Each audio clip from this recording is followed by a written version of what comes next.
Happy new moon in Aries, guys. But it's also a new moon in Taurus. So according to the Hebrew calendar, the lunar calendar, our last new moon was Aries. Now, according to this current calendar, the Gregorian calendar, our new moon is in Aries/Taurus. So it's really cool because we've had sort of two new moons in a row that have this like Aries seed planting, like manifesting energy, springtime, beginning, spark, but we also have like the influence of Taurus bringing it in a more grounded sort of energy. It's like if we were like start your engines, and that igniting energy, the ignition energy was going on for the last few weeks. Now I feel like we've got more clarity around our ideas and our vision and our purpose and our goals and our boundaries, and we kind of know what needs to be done. And now we're like there's just been so much diabolical energy and dynamism in the air that I think it's been really hard to focus it all in, hone in, and follow through on the action plan.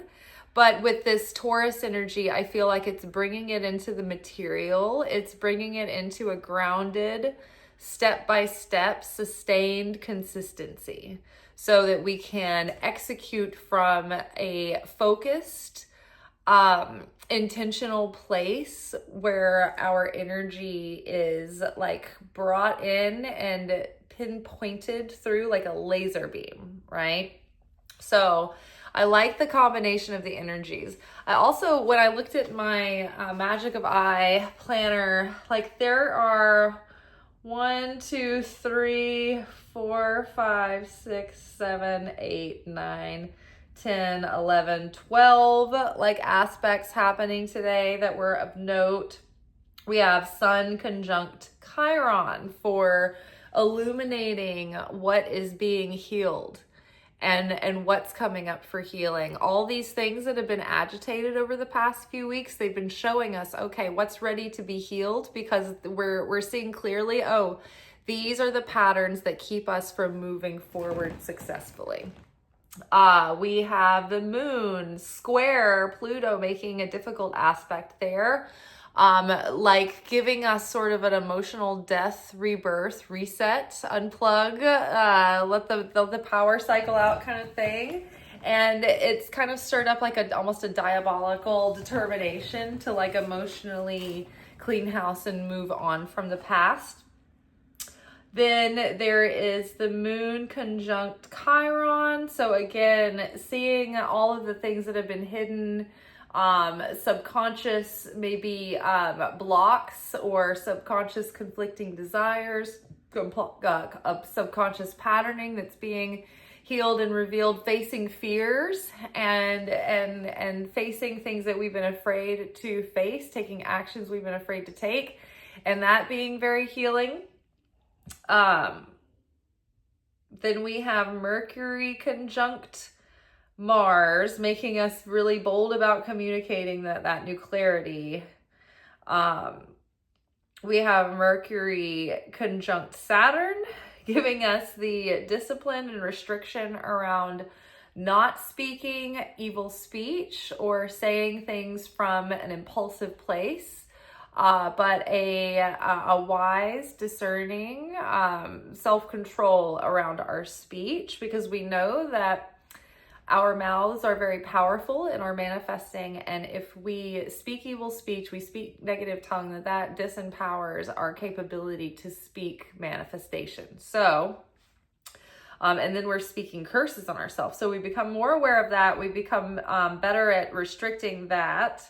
And then Mercury is conjunct Neptune. So again, it's like getting like a creative vision around our ideas and the things that we want to express in our message, and getting kind of excited and creative about our dreams and imaginative about our dreams again.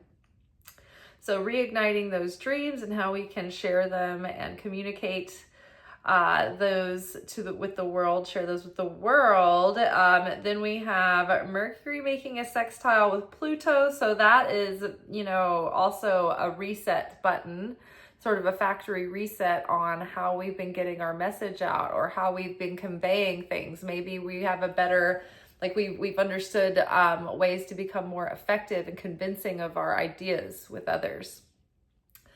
Let's see. And then we have, Venus conjunct Neptune. So kind of positive aspects around, that's Uranus. So Venus conjunct Uranus. So again, that sudden change that Uranus brings in, where it's kind of shock and surprise and sudden changes, sudden shifts. I think that we are having very sudden shifts and changes about how we relate to others, how we approach relationships, how we relate to life.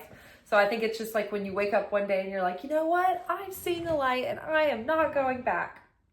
And then, let's see. There's Mars conjunct Saturn, which is again wanting to get the ball rolling, but also Saturn saying slow down. So even though it's we want to rush out and take all this action, Saturn is slow down, make this sustainable, do it step by step. And let's see. There is Mars conjunct Neptune, again, like trying to put some fire under our dreams, getting some like steam generated. And let's see, then there's Mars sextile Pluto, again, diabolical death, rebirth, reset energy. Then Saturn conjunct Neptune. So all of this is like bringing our dreams into reality. No more BS, no more messing around. This is game time. This is game face. Rehearsal's over. We are getting clarity. We're facing our fears. We're not going back in those old patterns or in the old direction. We're moving forward and we're advancing. So let's grab our first card out to represent the context of where we're at in this moment, which is let go of control. So, you know, when we've done everything that we can, the last step is to let go of control and surrender, and then just let the chips fall where they may. And you may have felt this weird feeling like you aren't in the wrong place, but it's just like you're feeling like you're just going and going and going. It's like you've been driving on a road trip and for a very long time, and it feels like nothing's happening, but it's just that you've just been on the road for a while and you're tired of driving and you're like, are we ever going to get there? And yes, it will, but sometimes it feels like the trip will never be over. So just let go of control. Oh my gosh, be patient is the next card that we had come out. So it's crossing us now is just, again, like making it to the end of the journey. All right. Let's see, the subconscious influence that's affecting us. Ooh, vibrational dissonance. So focusing on like that frustration of not being there is like kind of manifesting or like accentuating the lack, right? So we want to, you know, put our attention on what we do have and what we are appreciative for, what we're grateful for. The past that's affecting this situation, that's still kind of like having an effect, but that's changing this is from the heart. So I think that, again, it's like sorry, my hip is really sore sitting here. So like what we've been doing, we're like on a path from the heart and we're aligned with our heart's call and desire.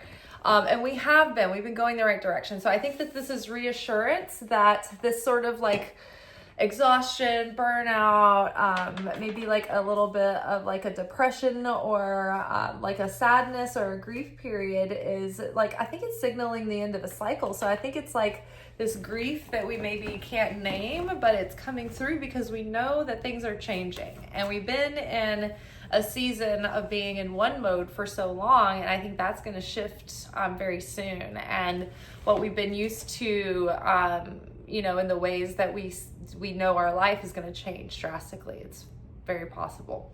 What's crowning us now? We are fretting.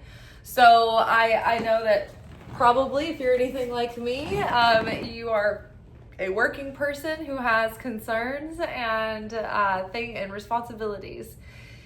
And it's the fretting, I think, will never really help us because it doesn't put us in a clear headspace to make decisions based on our internal guidance, our divine guidance, and guidance from the heart. We start making choices from panic and lack, which will keep us either circling in the same spot or going off in a wrong direction. So I think that just realizing that we're fretting and trying to allow ourselves to let go of those worries and let that dissolve and untangle is going to let the energy move and bring in a lot more abundance and flow and ease. But I think that the fixation on the lack and the scarcity and the patience running thin is kind of keeping us in dissonance.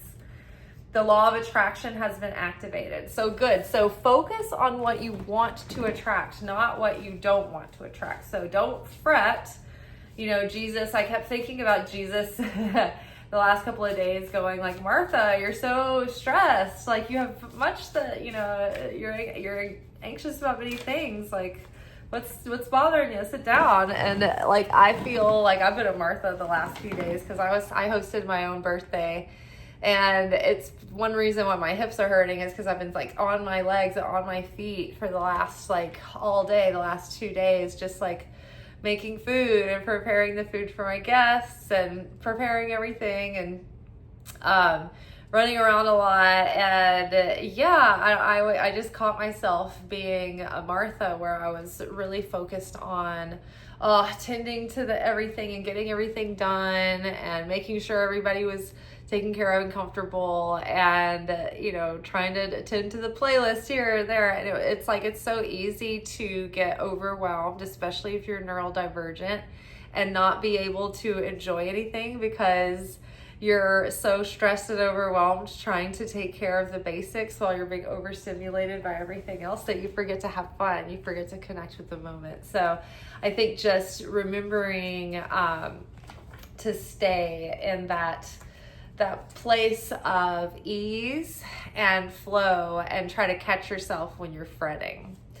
And if you don't know who I'm talking about, Martha is one of the sisters, Martha and Mary, or at least they combined them as these two characters that are sisters for the television show The Chosen. But there is this scene in the Bible, for real, not just in the show, that plays out where Jesus goes to the house of Mary and Martha, these sisters. And Martha is busy in the kitchen trying to prepare refreshment for Jesus and the disciples and the people that are with him. And she's really stressed out, and her sister is sitting at the feet of Jesus, listening to him teach. She's part of the conversation. She's trying to hang out. And Martha is upset because she's not helping her in the kitchen trying to prepare and serve, Jesus and his disciples. And so, I don't know, I think she's clinging around, and at one point she kind of passive-aggressively walks in, and she's like, okay, unless you say something, to her, she's just sitting here and letting me do all the work, and, everybody still needs to get served. And Jesus is like, why are you so anxious? She will be hungry again in an hour, but Mary has chosen a good portion. Her portion will never be taken from her. So he's like, this is really the good stuff here. This is the most important thing, is that we sit and hear the words. Although what you're doing is very important, you can prioritize this over that. But she has, and I can't yell at her for wanting to hear these valuable lessons, so it's just sort of like prioritizing that, and remembering what's really important. And I think that there was a test of my emotional strength last night too, because my birthday was, I kind of had the like open hours for people to come by, starting early and going late, because I knew most of the people from work are not going to get off until later. And so I figured if people were going to come, they'd probably come later, but I thought maybe some people that were off would come earlier. And my sister and her girlfriend came by and helped me like finish setting up, and they were there early, but they work regular jobs. So it was just us sitting for like several hours, and I was like, oh my gosh, I kept thinking like, what if nobody shows up? Like, I'm gonna be embarrassed because I invited like all these people and I got all this food and I prepared, and I was like, what if no one comes?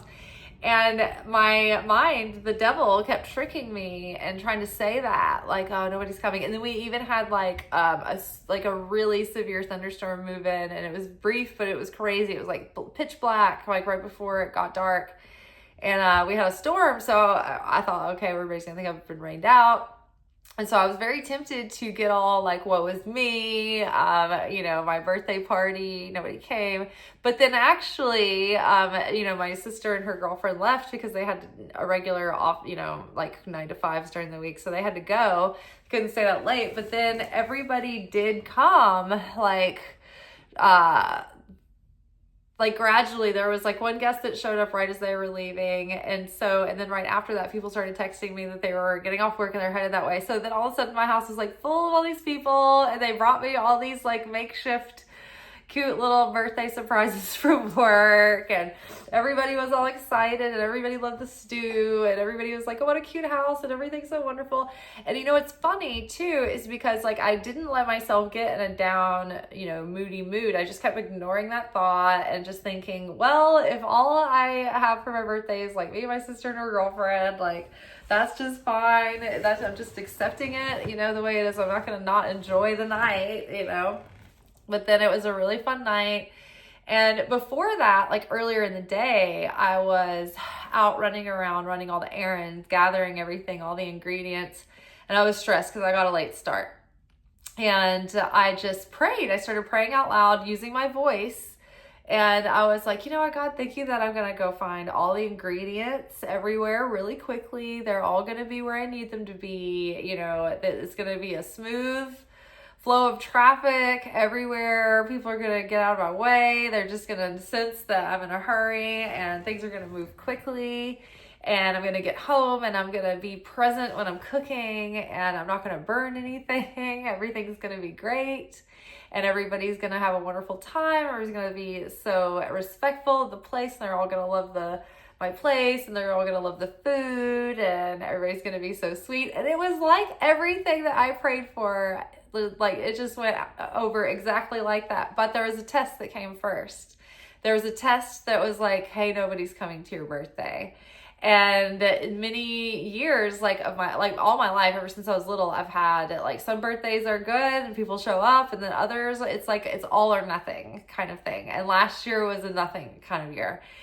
And it was like, okay, this is a pattern in my life. This is like back to childhood, kind of like, getting accepted with the community or getting rejected by the community. It's like you find out on your birthday.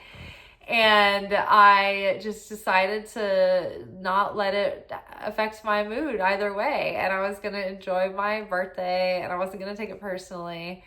And then it was like the best birthday. It was so nice. And so I thought that was interesting. I thought it was like kind of this whole thing, like full circle, realizing in real time, oh, I'm in a test, and I'm not going to let myself get taken in by this negative thought. I'm going to nip it in the bud, and I'm going to switch the way I'm seeing this and choose another thought, choose a better thought. And I'm going to begin to feel and have the night that I want it to be. And I mean, people showed up with gifts and everything, like even beyond just like stuff they found at work. And like they made me like the leftover mac and cheese from the night. We make everything from scratch, so this is like the end of the night mac and cheese. They put it in a box and they used sriracha to write happy birthday LT.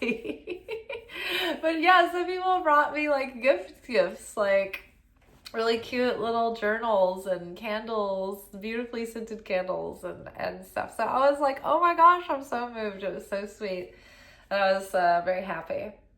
Okay, so the next card that came out has placed itself, and I don't even know when that happened or where we were in time and space. But the next card represents our perspective that's affecting our situation. And the card is, it's time to take better care of yourself. And I know that's true for me personally. Just like over the last few weeks, like a lot of my vitamins like have run out and I need to replace them, and I'm kind of waiting on my tax return to hit, and like I feel my joints. It's crazy how like when you stop to take care of yourself and you're doing the good routines to look after your body, the night and day feeling of when you don't take care of yourself. And so, you know, when we get in a state of giving, and we're like just using all of our energy, but we're not giving some of that back to ourselves, then we are not taking good enough care of the vessel for the creator, right? I know, so a lot of us are just, we go. We're concerned for other people's needs, but we're like the last person that gets taken care of, right? Like, you know, it took me, I barely had any time to like get ready for my own birthday yesterday. I was like, I've got to look cute for my birthday. Like, I've got to do something to take care of myself, right? So we have to remember to slow down. And I think that is the combination of this moon. It's like the fire of wanting to get back into the passion of giving all of our effort into this thing, but doing it from a place where we slow down enough to make it sustainable so that we can take care of our physical body and our physical material life, you know, the people in it, the household needs, you know, things of our like animal nature that we need to be healthy, to stop and drink water, you know, even though like we could go hours through the day and never stop, never drink water, never go to the bathroom, and it just be like, oh, I didn't realize, like we need to take the time to slow down and intentionally do things that take care of our animal needs.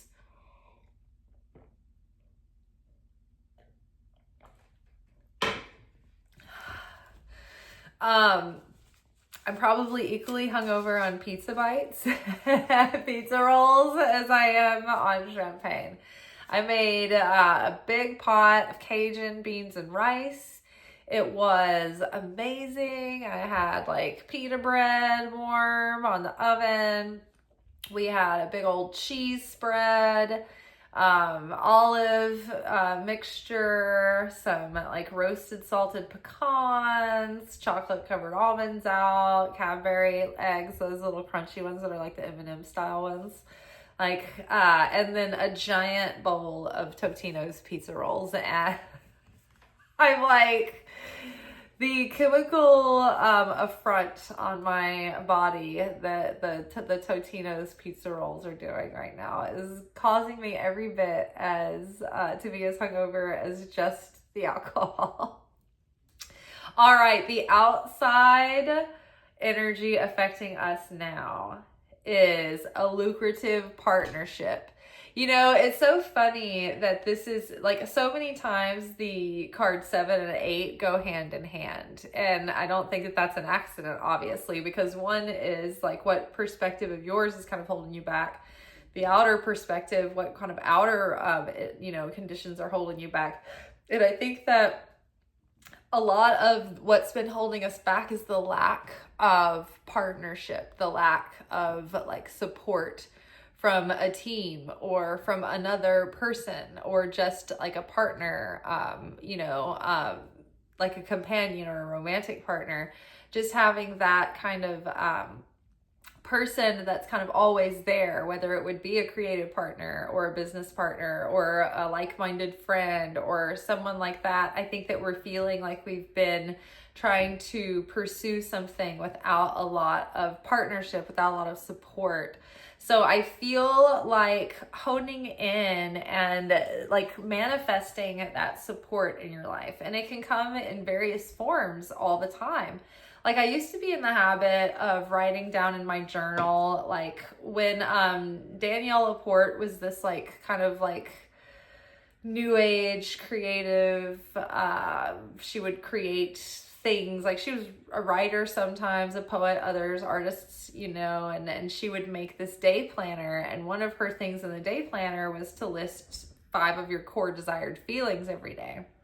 And whenever I would list these and write them down, it was like those things would happen that day, all day, that would align with those expressed feelings. And I should get back in the habit of doing this because it was such a magical practice.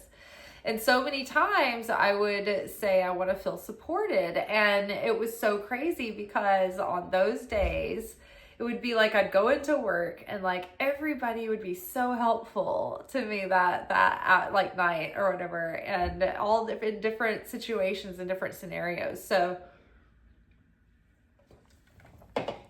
consciously ask for support, the kind of support that you're looking for, the kind of support that you want, right? If you want to call in, the partnership, and regardless of what kind of partnership it is, then maybe take some time to write out each day, just jot down like 4 or 5 feelings, core desired feelings that you would like to have that day, or that you would like to have as part of your daily experience on the regular.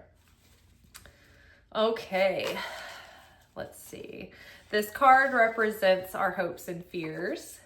Bad advice. Okay, so let's see. This is deservingness is the key to unlocking your manifestation.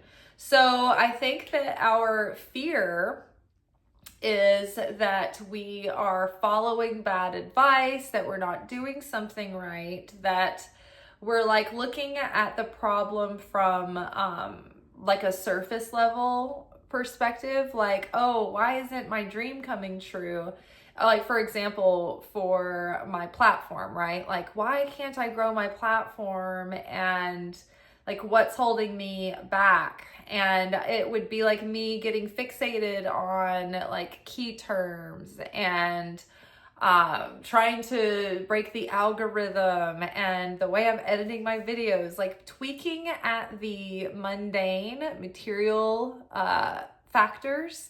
But really, what is keeping the manifestation from coming through is not bad advice on ways that I have approached digital marketing incorrectly and digital media incorrectly. But the real problem that's holding the situation back is a lack of a feeling of deservingness. So there is that lack-mindedness, or when we start to get like temporarily high on speaking negative speech, because in the moment it feels good, it's like blowing off steam, it's being funny, it's being facetious, it's being salty or whatever, and in the moment you get a hit of like, satisfaction, but later on what it costs you is your manifestation. And so we have to start stopping ourselves. Hey, is this worth me disconnecting from my from source? Because this breaks up my momentum every time I get to put my foot on the gas and get a little bit of momentum, then I come in and say something negative, or I talk about someone, or I do idle speech, or I don't say something that I should have said. And so that misuse or lack of use or overuse of the mouth can actually thwart and slow down our dreams and our desires and our goals. So before we do something that severs that connection and creates dissonance, we should stop and ask ourselves, is this worth my fulfillment? I deserve to be fulfilled. I deserve the bigger light. And so I'm taking lesser light and filling my vessel up with lesser light, right? So imagine that this glass is my vessel. This is my capacity to get, like, have my desires fulfilled, my dreams come true, right? Get my platform taking off and having it make a positive change in many people's lives, and starting to generate a way to support myself so that I can ease out of the restaurant industry and make more educational content for spiritual wisdom, right? But I have to have this glass empty so that I can pour it into it the higher fulfillment, which is a strong, solid, rock solid connection with my creator, and like I want the like lifelong romantic partner to come in, right? So that's the greater light, right? So I've already cut myself off from enjoying like people who are only in it for fun, just like the thrill of dating. Like I've cut off that lesser light, right? I'm not taking in, getting full, filling my cup on lesser light, because I want the real deal to come in, right? I want future Mrs. Liz, Mr. Elizabeth Rose to enter the picture, right? So I am not getting fulfillment from guys who I know are not going to be that person. Same for, I want to grow my platform in a serious way. I have real light to share. It's not just a brand. It's not just a lifestyle coaching thing that hijacks like religious iconography. This is real. This is very transformative. It's real wisdom. So I want to be effective and get that out there. So I can't take fulfillment with the lesser light and fill my cup with lesser light on, saying evil tongue, or, having negative, defeating thoughts, right? And cultivating negative, defeated feelings. Like I can't get satisfaction on that justified, oh, I'm such a victim, oh, pity party.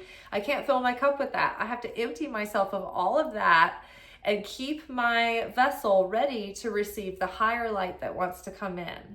So it's like when we grab at temporary energy that's not really the higher fulfillment, then we're filling up our cup with, instead of water, it's like me drinking Coca-Cola.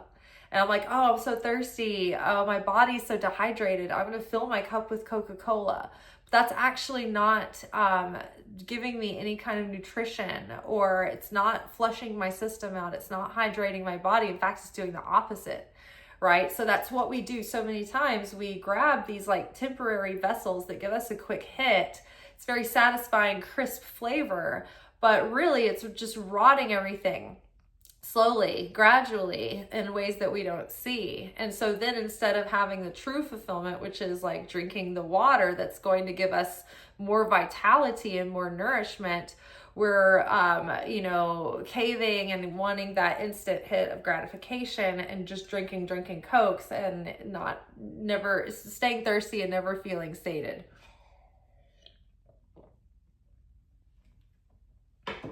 So I hope that was a good example.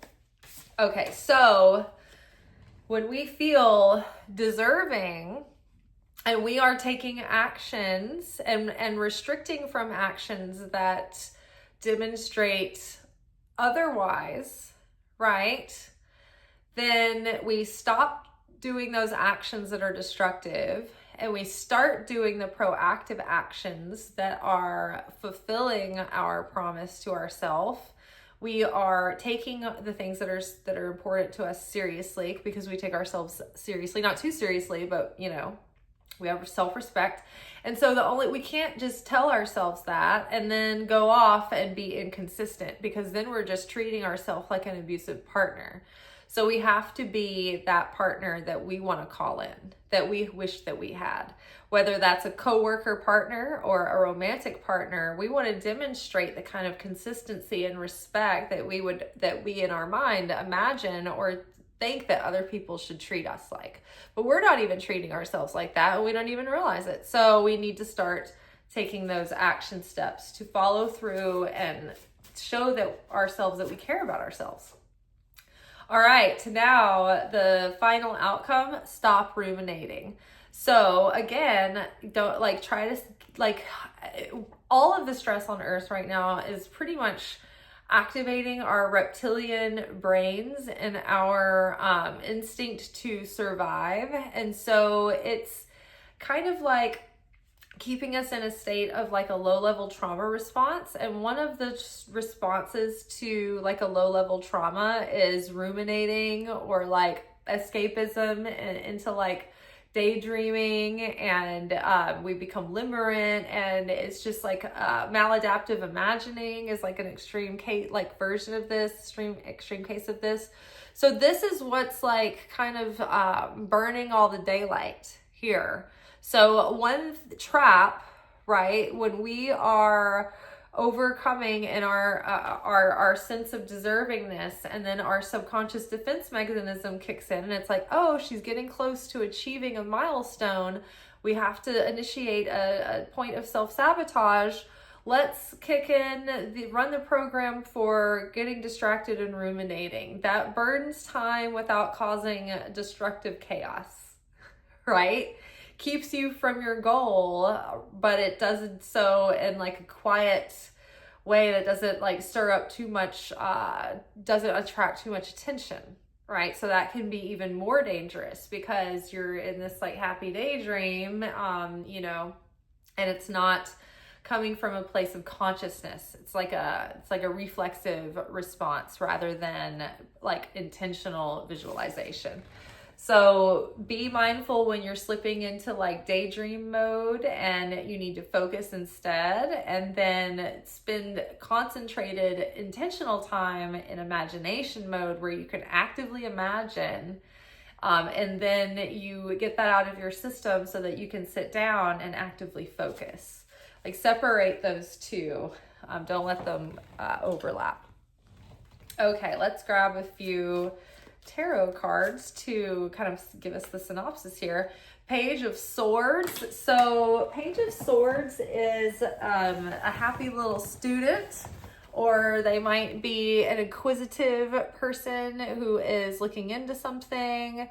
They are quick to the draw. So it's like, again, that energy of wanting to jump in and go down a rabbit hole, get obsessed, and come out, and like swinging the sword, but indiscriminately. So like Aries in their impulsiveness and excitement sometimes is like this. They have the child's mind. They want to come out. They want to start taking action. They want to do it. They're not thinking through beforehand. So sometimes they can do things in an improper way, or a way that's not always on the up and ups or whatever. So just take your time, slow down. You know, Taurus is asking us to slow down a little bit, be grounded and more intentional, but use that deep sense of curiosity and interest, and that energy in your imagination, to explore and have fun and focus and concentrate, but don't just, take unmeasured action. We've got the High Priestess. So there's something to be said for the divine feminine, the supernal feminine, because one of their strengths is stillness and quiet. And that sounds like, you know, like something that you're like, oh, I don't want anybody telling me to be still and be quiet. How dare they? But it takes maturity and self-control, and a cultivated sense of inner peace and stillness and quiet to be able to sit still and be at stillness within. So you can sit still physically and be jumping off the walls in your mind and jumping out of your skin. But the High Priestess is not jumping out of her skin. She knows how to quiet her mind, quiet her energy, sit and receive with wisdom and discernment. And then she takes action. Look, she's got her computer out ready, but she's listening, and she's taking a moment to consider and discern as she's typing, right?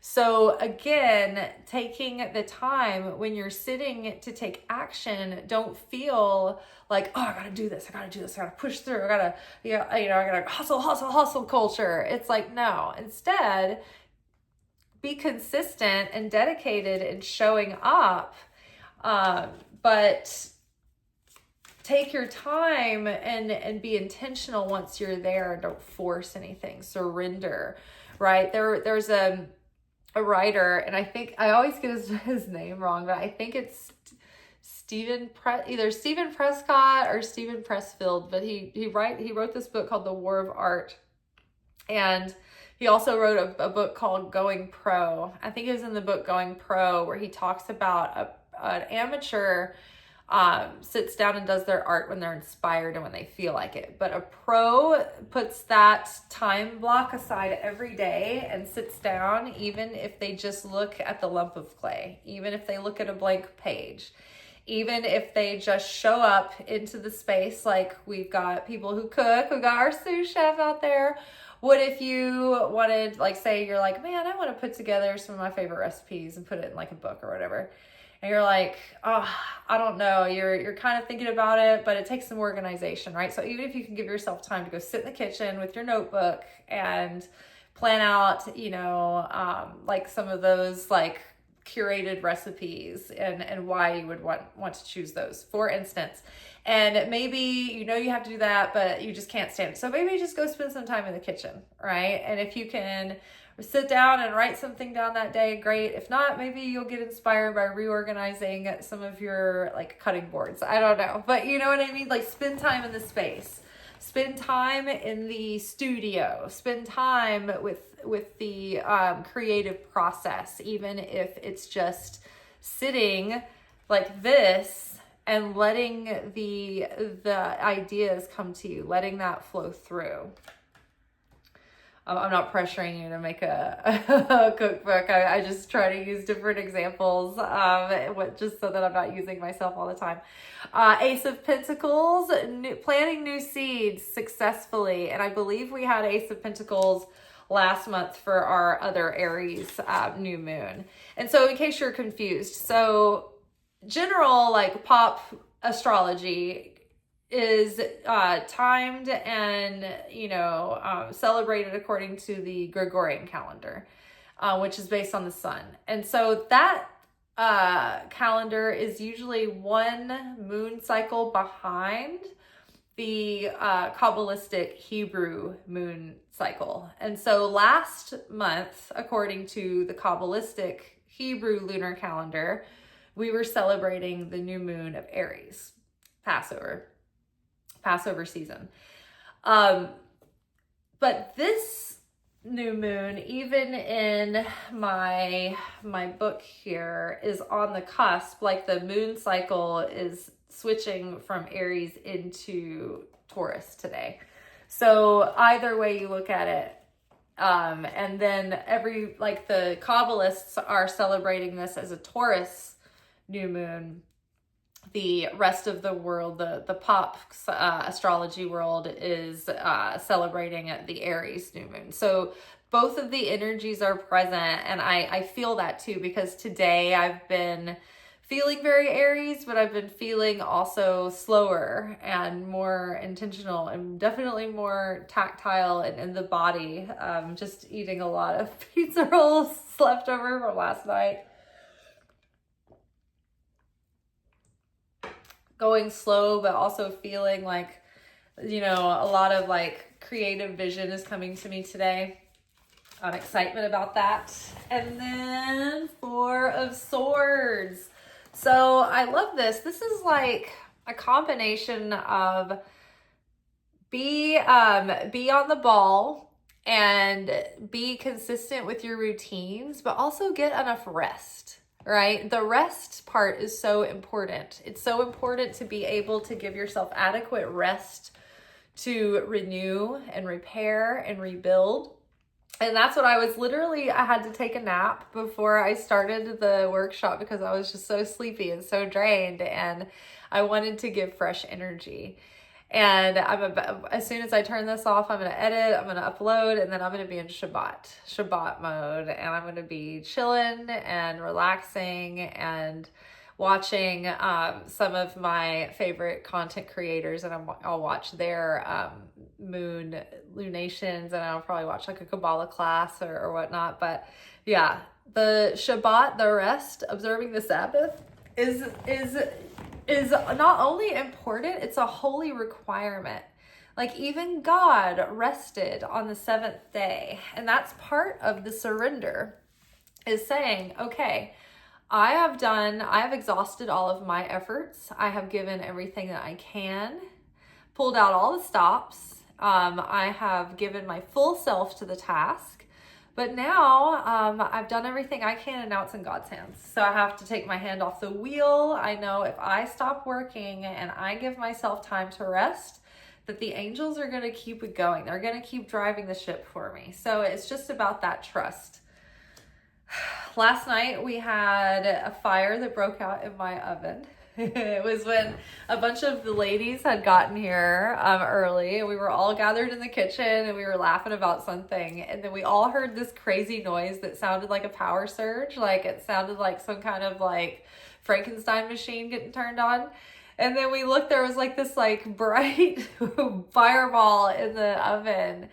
And they were like, oh my God, is the oven on fire? I was like, yes, I believe it is. And we opened it, and it was like this like blazing fireball that looked like an angel with wheels spinning.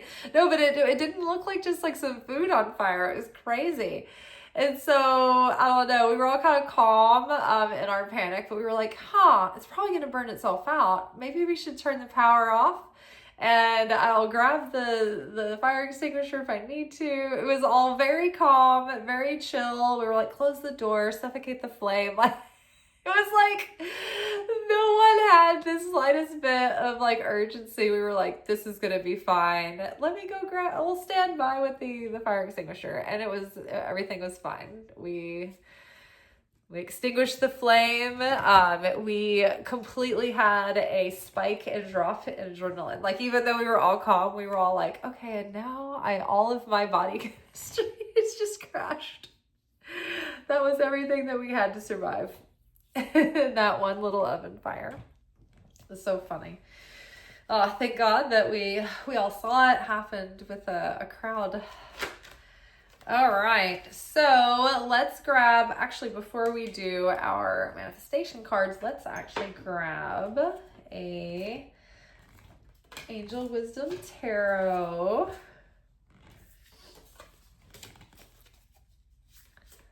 Let's see. Justice. I love it. It's like what you've put in is going to come back. But the scales, the balancing of the scales.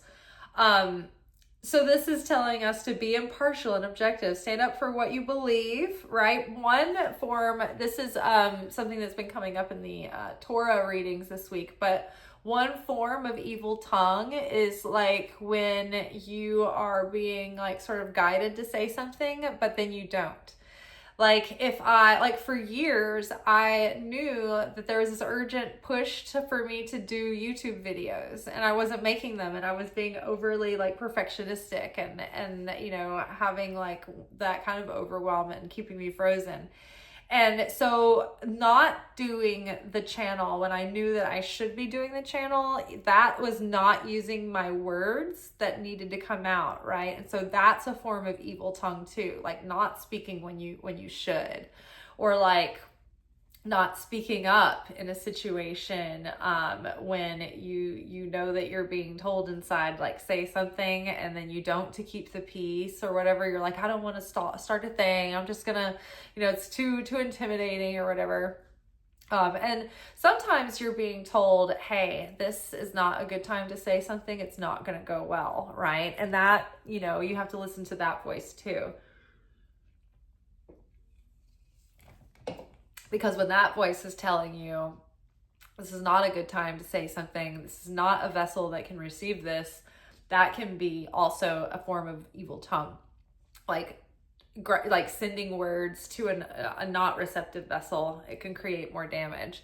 So, you know, spirituality is always a case of discernment and not just straightforward, like one and done answers. So, stand up for what you believe. Try to see all sides of the situation. You will win if your position is one of integrity. So going back to the prayer that I prayed in the car yesterday, I was rushing around, feeling stressed about getting stuff together for the party, not because I wanted to have a good party, but because I wanted to throw a good party. I wanted the guests to arrive and I'd be ready to entertain them, and I wanted the food to be good, and I wanted people to come and have a good time, and I wanted to share my house with everybody. And it was truly coming from a place of sharing. It really wasn't like, oh, I want everything to go well, so I have a good birthday. It really wasn't coming from that aspect at all. And so I think that was one thing that made my prayer so effective, because I was praying that we would have like a lovely time and that everybody was going to really enjoy it. It was going to be a good gathering and a good time and space, and people would be nourished and nurtured from the experience. And it was like, I just wanted things to be good for everyone. I wanted everybody to have a nice time. I wanted everybody to have a nice meal to come off work to. And it's so funny because they all came in there all like, oh my God, I feel like I'm coming in from a storm into my little cozy magical cottage, and you're offering us like a fortifying stew. I was like, come in, I'm healing up. But everybody was so like, oh, this is so cozy, this is the best thing ever. Like, I guess they'd had a big hard night at work, and then it was all stormy, and then they came and had num-nums, so it was really, really good. But when the prayer is coming from a place of not receiving for the self alone, but for the sake of sharing, it's amazing how quickly prayers are answered when they're not really just for you, but when you have other people in mind. So I thought that was just really really encouraging, because at one point I remember laughing. I was like, you guys, because I always joke around that our workplace, like that we're like from Lost, like that show, we're in purgatory. So I'm like, you guys, like the towels don't absorb, like nothing's horrible, we're not in hell, but like it's just like things are off, like the towels don't absorb, like there's certain like these like annoyances that always happen. And whenever we're having like a particularly easy time and like the usual annoyances aren't happening, I'm like, guys, should we graduate to another level of to an easier level of purgatory? Like we make it out of a little bit less hell. And then last night, it was like everybody was being so extra nice and so over the top that I was like, are we dead? And somebody else thought we were dead too, because my friend was like, maybe I died on the way here when I like blew up my tire, because he ran over this tree that was down and his tire exploded. And I said, and everybody was getting on the pole in my living room and we were just creating chaos. And I said, I started a fire, you blew up your tire, and then he got on the pole. And that's what happened. Because we were like, what if we just like lay waste to everything in sight? You get on the pole, the whole house crumples, and then like the insurance adjusters have to come and we're telling him the story, and it's just like nonsense. Oh, and then the boy got on the pole and it was over after that. Okay, here we go. What is this card? It says, South Node, don't let your past hold you back. See? It's like, don't let the past hold us back. All of the old patterns, all the old stuff, it is like we are new people and we are not repeating. We're not living the life of a ghost that is come and gone. We're in a new level of purgatory, guys. The towels may not absorb anymore, but other things are working better. People are suddenly just nicer. Birthdays are, sweeter. It's just new life. So we're not going backwards and we're not repeating those past patterns. Okay, so for our manifestation, we have simplify your life, eliminate clutter from your home and work life to balance the flow of activities. I know for myself that every time I do a physical clean of the house, I feel like I can concentrate so much better. Like when there's not anything on my plate, I'm like, wow, now I can be free to do the things that I want to do so bad that I've been avoiding like the plague, like I hate them. Isn't it funny when like something is like the most dear to you, like a project or a goal, that you like procrastinate that thing, and you're like, wow, I guess I need to like, you know, really clean the baseboards. But it is true, when you do like get rid of stuff and simplify your house and simplify your schedule and take things off of the plate that are cluttering your schedule and your day, you know, things that are kind of getting in the way of what you really want, then you're making space, making room for what's important to you to come through. Again, we're emptying the vessel from the lesser light because we want the fullness of the higher light to come in. All right, what else do we need to know from these cards? Ooh, healing heart. You're a powerful healer. Keep up the great work. So again, you know, when we seek out our goals and desires as a vessel of sharing and not for receiving for the self alone, we can see how quickly miracles can be channeled through, because we're coming from a perspective of unity and sharing and oneness.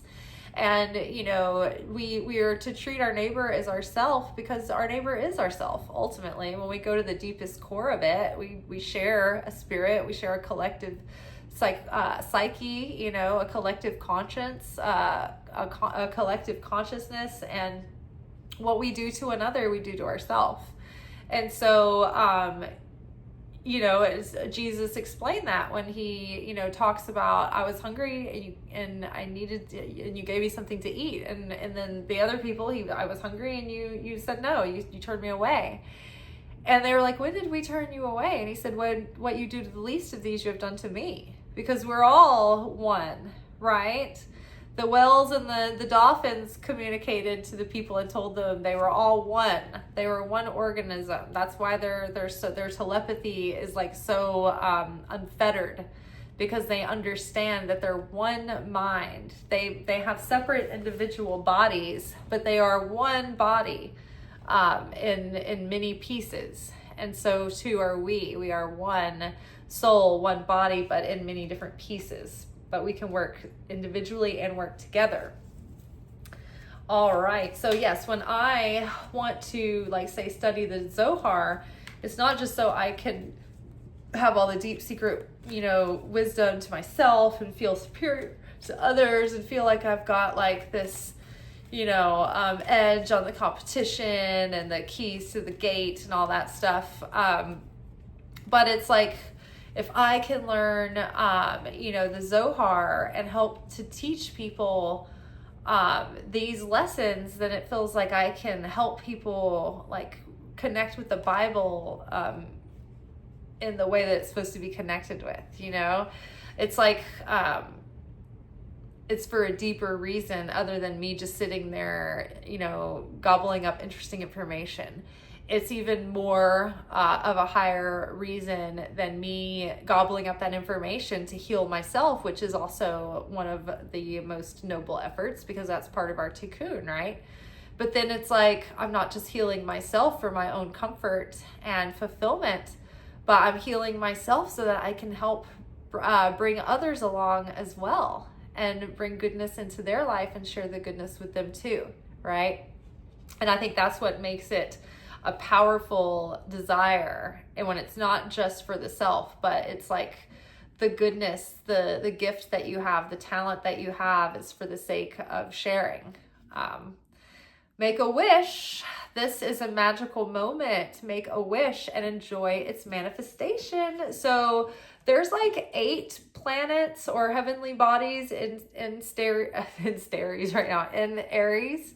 So a stellium is when you have at least 4 planets clustered in a house. Right now there are like 8, right? So Aries is, again, that ignition, that spark of light that starts the fire. And so it is very potent manifesting energy.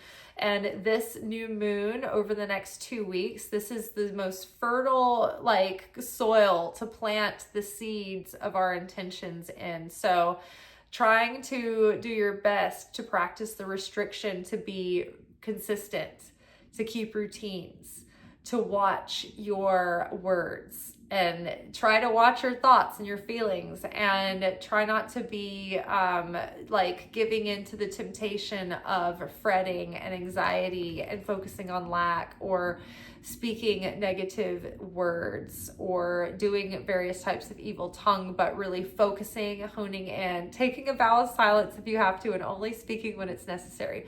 Whatever you can do to harness this energy and make the most of it without spilling it out. And so, like, you know, again, silence is golden because it keeps all of that like kundalini in, and it's adding like potency to our intention and our actions. Okay, and one more card from here. Set your sights higher, increase your standards, and expect more from yourself and for yourself. Don't settle. So again, don't think small, don't limit yourself. You have unlimited potential, and the more you can push yourself beyond what you think you're capable of, pushing yourself out of your comfort zone, the more energy that you're going to generate. So retreat, it's time to disconnect from the world. So maybe you've been running around and enjoying the beginning of spring, and now maybe you're taking in all of that inspiration and excitement, and now you're bringing it into the lab, and you're doing the work, and you're creating something. And also too, this is our romance card. So retreating maybe is allowing you to let your energy refresh itself, because we've just gone through so much change and transformation that it, like, if we can hone in on the seeds that we're planting, setting the intention over the next couple of weeks, rather than trying to push ourselves to get out in the world and go all of these places, running around trying to meet people and trying to, actually do the physical action. Right now, the retreat is about doing the internal work. And then when you go out into the world, the physical action will be effortless.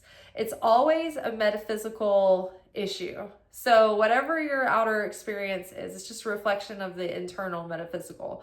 So the fastest way to change your life is just to stop trying to tweak the mundane material details and go inward and say, okay, what's the deeper problem here? What's the root of this? Because I'm only seeing the symptoms, but what's the actual cause of the symptoms that I'm seeing? Get to the bottom of those, and then everything changes from there. And a lot of things will, can resolve themselves sometimes.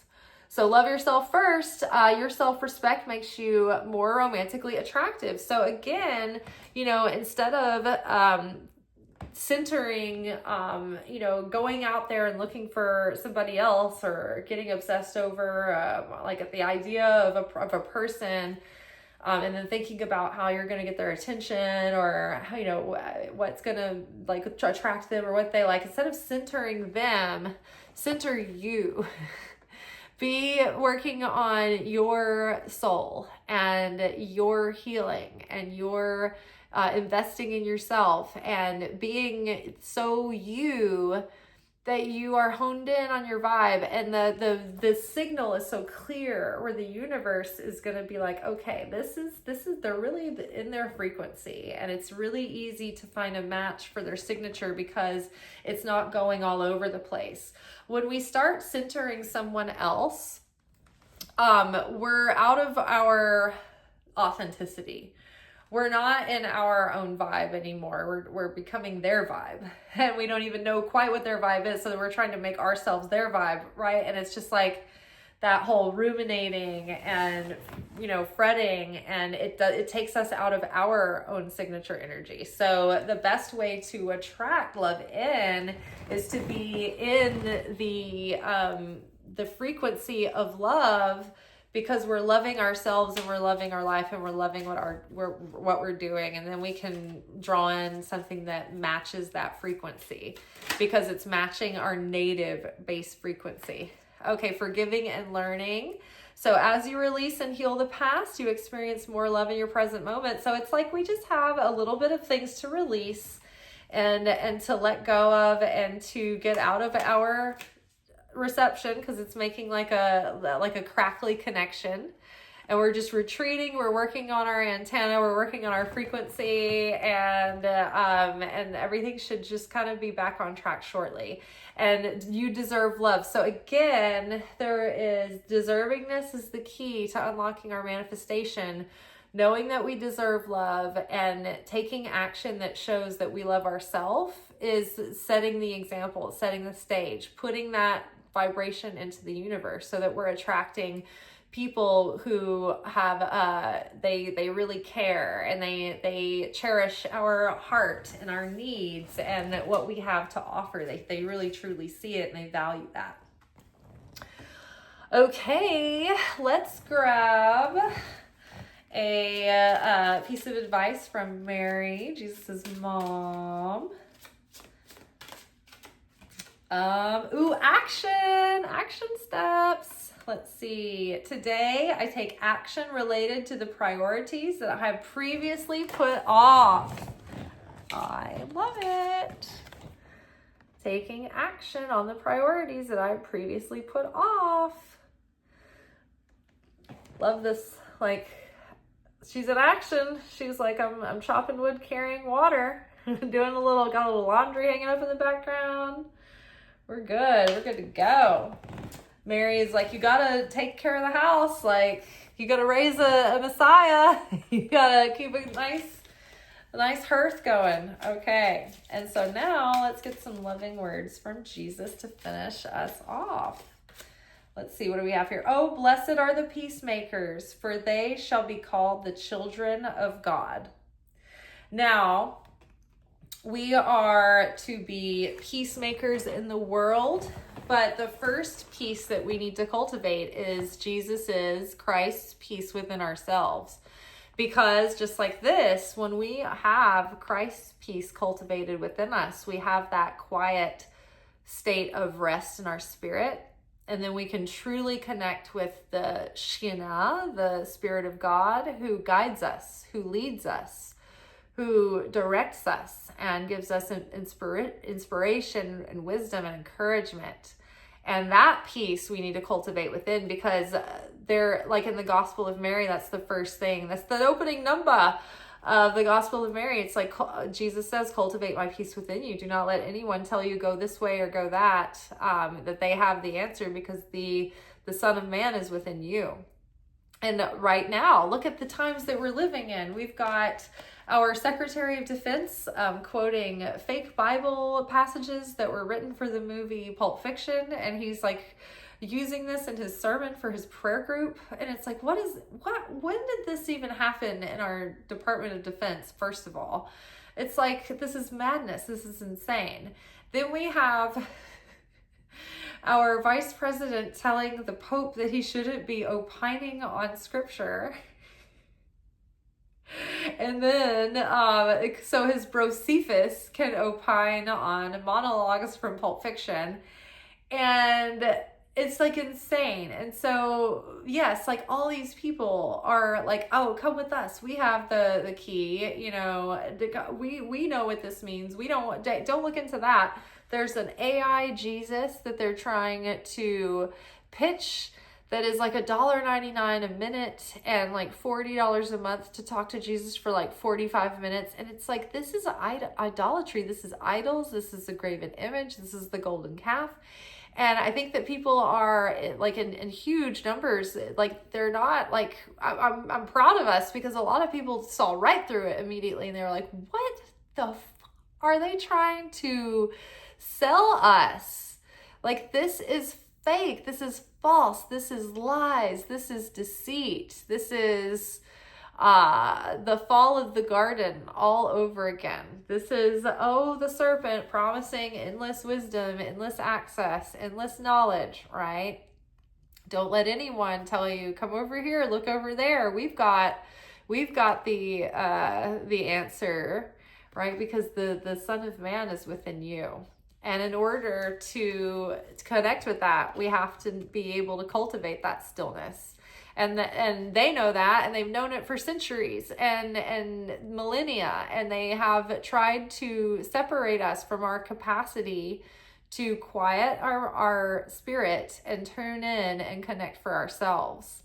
And they also don't want us to understand the hidden depths of the Bible and the secrets of Scripture. They want to be able to weaponize the surface level wording so that they can use it for their own agendas. They've been doing that for a millennia, as well. So I think people are starting to wake up, and the Kabbalists are now, Kabbalah is becoming widespread. It had to wait until humanity was ready for that kind of consciousness to begin to have the capacity to understand it, not misuse it. And I think these are the perfect times, and they've been waiting. It's been waiting for these times to present itself. But even like AI is training human literary agents to discourage people from using the similes and metaphors, and it's like, what? You're just trying to flatten like the human creative expression of the soul, and the light of the soul is crazy. Then it hit me like, oh, they don't want us to be able to understand metaphors and similes anymore, because when AI is like, don't use these, like people quickly forget how to understand. And how like the cognitive atrophy happens very quickly, and the psychosis of using AI. And I think it's because the powers that be, they do not want us to be able to understand the Bible. And most people aren't biblically literate anyway. They're just reading the book going like, what? Why do these things, like, why are they saying, like, what are these stories telling us, right? Because some of them are violent, crazy, and perverse. And it's like, if you don't know that it's not a straightforward read, that it's written in like a secret code, a coded message, then it can easily be very confusing and off-putting or weaponized to, lead people in a direction that someone wants to take them in, right? So it's important that we are able to like decode the message and understand what it truly is underneath, layer by layer by layer. They don't want us to know that, because that would give us too much power. That's why the Gnostic Gospels were hidden and all but destroyed. Which, speaking of, is our weekly segment on Saturday night. We have a secret sermon around midnight, and I teach from the Gnostic Gospels, and it's not live, so the video gets like posted as soon as I get it like uploaded and edited. It's sometimes it uploads really quickly, sometimes it takes all night. So if you're a night owl, you might catch it on Saturday night, or you might catch it Sunday morning. But tune in for that. Those are always really profound episodes. I love doing those. And I'm looking forward. One of the seeds that I've been working on and planting is doing studies out of the Tikkun Zohar and doing deeper Bible studies so that I can do more content and more teachings on that. And I have been little by little posting to the Elizabeth Rose platform, where I kind of wax rhapsodic about spiritual thoughts that are coming to me, kind of modern, so ancient wisdom for modern problems kind of thing. But when I get sort of like in full speed with that routine as well, I'd like to start doing like deeper Bible study stuff, just like the Secret Teachings of Jesus. That'll be the kind of the flavor of that channel. Whereas this one is like sort of our live assignments from headquarters every week. Like, what are we working on? How are we unfolding the light of our soul? And then we kind of have a structure with that here, but that channel will be more about understanding how to interpret scripture and going back and like reading it together from that perspective. There's so many people that are doing deconstruction, where they're unpacking all of the false prophecy they were given layered into the message, people who had agendas and people who wanted to spin ideology rather than share the wisdom of truth. And so that's good. They're doing good work there, but I feel like I am wanting to rebuild the temple and rebuild the inner temple, really, and start sharing, doing a new thing, right? Okay, well, we've deconstructed. What tabernacle do we build now? What structure? And it's what we're building from the inside, and our new understanding and our deeper understanding. So that's what I hope to share with the world. And I hope that you all stick with me on the journey through my highs and lows. All right. Well, that is all for tonight. We'll be back tomorrow for Secret Teachings of Jesus. Ciao.